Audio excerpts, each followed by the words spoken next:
The space he had just traversed, that is, the space from the palace wall to the platform, was empty, but before him Pilate could no longer see the square. It had been swallowed up by the crowd, which would have poured over the platform and the cleared space as well, had it not been kept at bay by a triple row of Sebastian soldiers to the left of Pilate and soldiers of the auxiliary Etherian cohort to his right.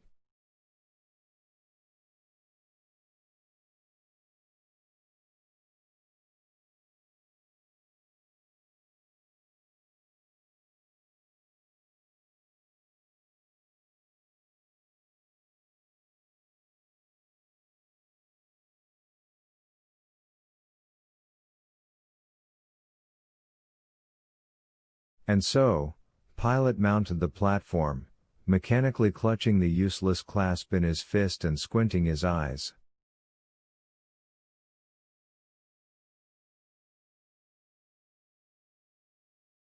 The procurator was squinting not because the sun burned his eyes, no.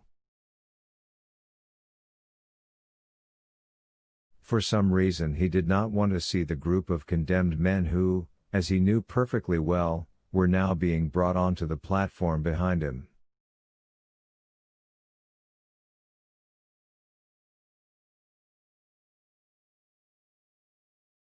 As soon as the white cloak with crimson lining appeared high up on the stone cliff over the verge of the human sea, the unseeing Pilate was struck in the ears by a wave of sound.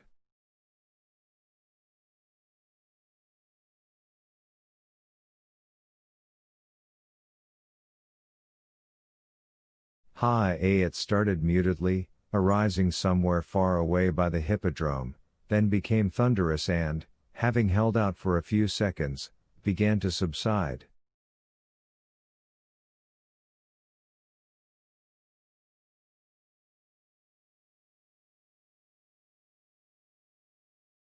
They've seen me, the procurator thought. The wave had not reached its lowest point before it started swelling again unexpectedly and, swaying, rose higher than the first, and as foam boils up on the billows of the sea, so a whistling boiled up on this second wave and, separate, distinguishable from the thunder, the wails of women.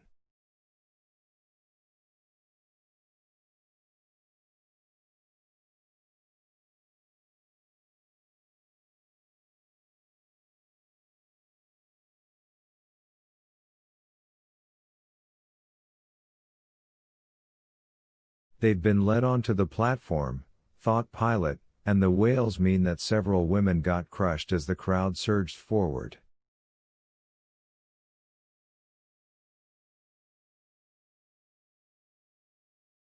He waited for some time, knowing that no power could silence the crowd before it exhaled all that was pent up in it and fell silent of itself.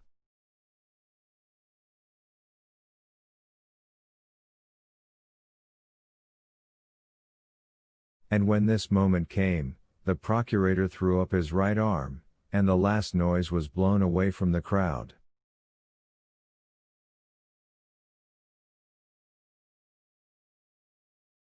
Then Pilate drew into his breast as much of the hot air as he could and shouted, and his cracked voice carried over thousands of heads.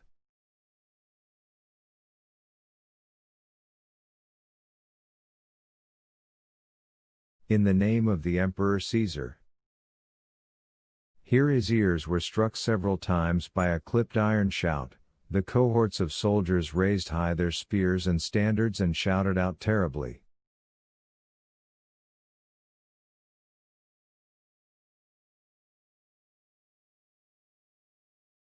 Long live Caesar! Pilate lifted his face and thrust it straight into the sun. Green fire flared up behind his eyelids, his brain took flame from it, and hoarse Aramaic words went flying over the crowd.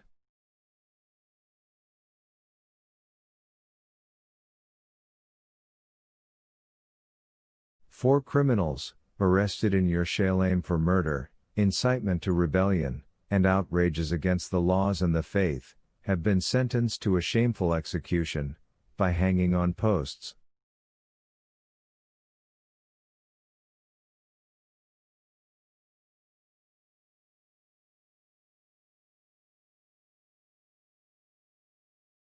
and this execution will presently be carried out on Bald Mountain.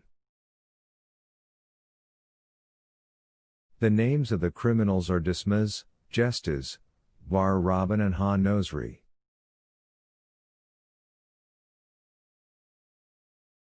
Here they stand before you. Pilate pointed to his right, not seeing any criminals, but knowing they were there, in place, where they ought to be.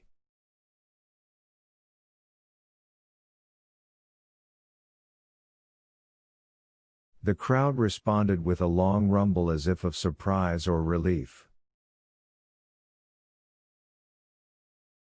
When it died down, Pilate continued. But only 3 of them will be executed, for, in accordance with law and custom, in honor of the feast of Passover, to one of the condemned, as chosen by the lesser Sanhedrin and confirmed by Roman authority, the magnanimous Emperor Caesar will return his contemptible life.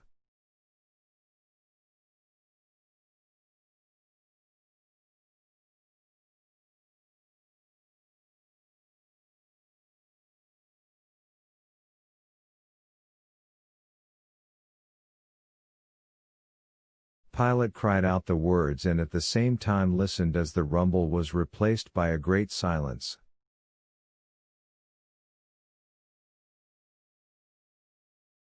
Not a sigh, not a rustle reached his ears now, and there was even a moment when it seemed to Pilate that everything around him had vanished altogether.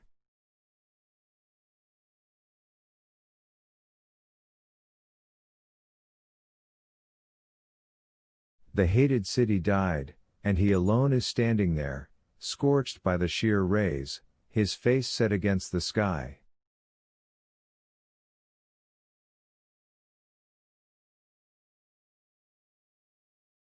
Pilate held the silence a little longer, and then began to cry out. The name of the one who will now be set free before you is. He made one more pause, holding back the name, making sure he had said all, because he knew that the dead city would resurrect once the name of the lucky man was spoken, and no further words would be heard.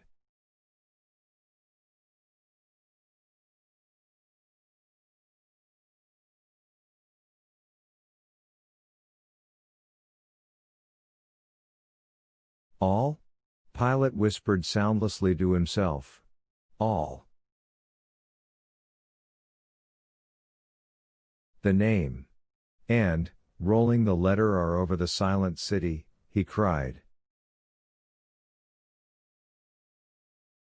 Bar Robin. Here it seemed to him that the sun, clanging, burst over him and flooded his ears with fire.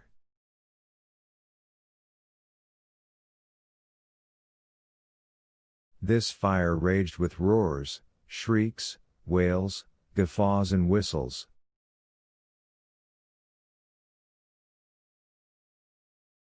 Pilate turned and walked back across the platform to the stairs, looking at nothing except the multicolored squares of the flooring under his feet, so as not to trip.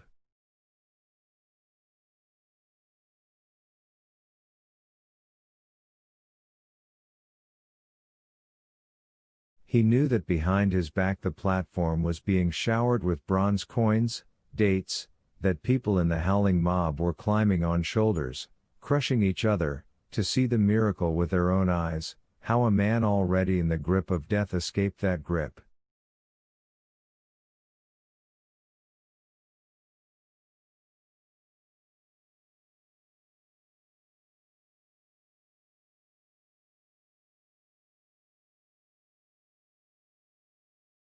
How the legionaries take the ropes off him, involuntarily causing him burning pain in his arms, dislocated during his interrogation, how he, wincing and groaning, nevertheless smiles a senseless, crazed smile.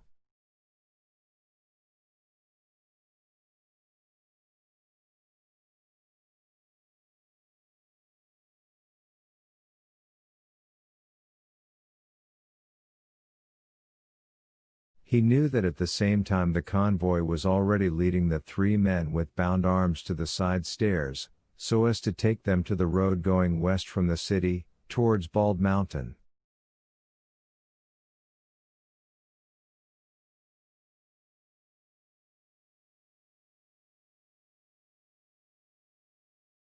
Only when he was off the platform, to the rear of it, did Pilate open his eyes, knowing that he was now safe. He could no longer see the condemned men.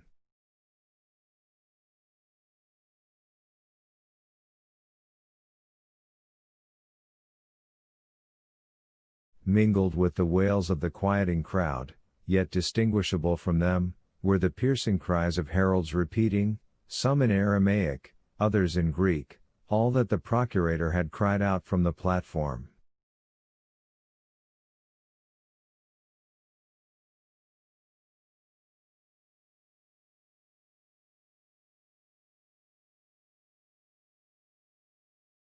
Besides that, there came to his ears the tapping, clattering and approaching thud of hoofs, and a trumpet calling out something brief and merry.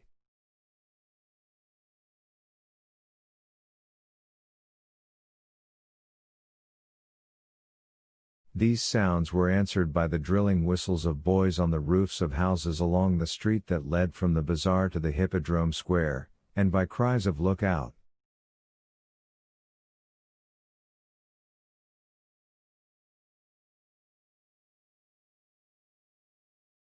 A soldier, standing alone in the cleared space of the square with a standard in his hand, waved it anxiously, and then the procurator, the legate of the legion, the secretary and the convoy stopped.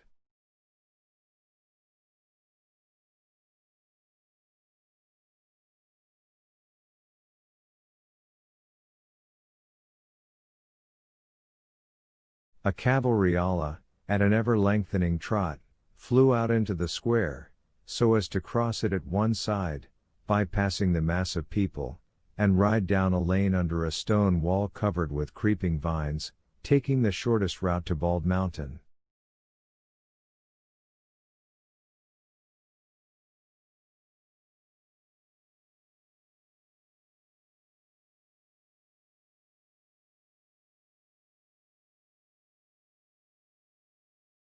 At a flying trot, small as a boy, dark as a mulatto, the commander of the ala, a Syrian, coming abreast of Pilate, shouted something in a high voice and snatched his sword from its sheath.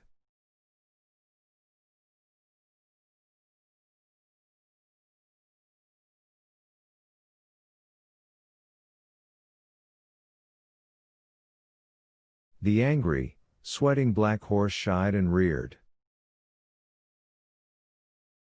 Thrusting his sword back into its sheath, the commander struck the horse's neck with his crop, brought him down, and rode off into the lane, breaking into a gallop.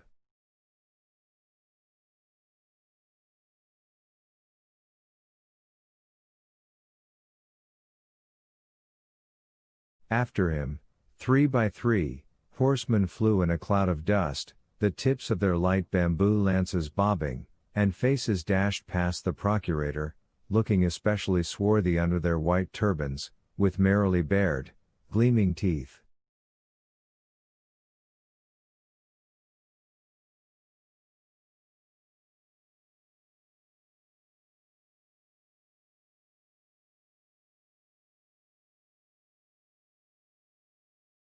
Raising dust to the sky, the Allah burst into the lane, and the last to ride past Pilate was a soldier with a trumpet slung on his back, blazing in the sun.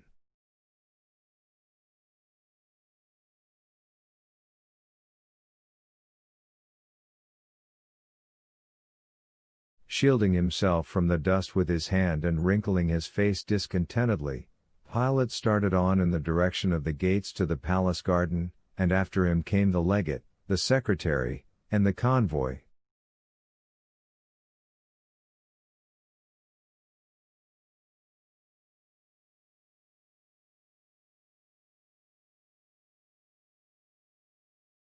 It was around 10 o'clock in the morning. Chapter 3. The Seventh Proof. Yes, It was around 10 o'clock in the morning, my esteemed Ivan Nikolaevich, said the professor.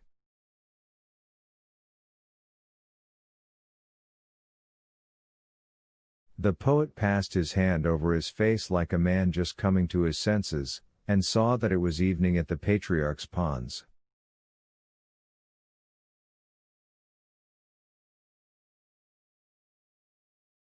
The water in the pond had turned black, and a light boat was now gliding on it, and one could hear the splash of oars and the giggles of some citizeness in the little boat.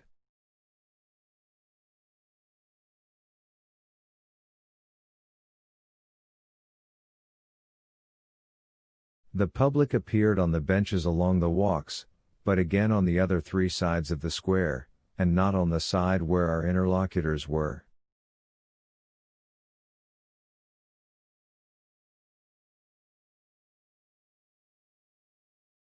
The sky over Moscow seemed to lose color, and the full moon could be seen quite distinctly high above, not yet golden but white.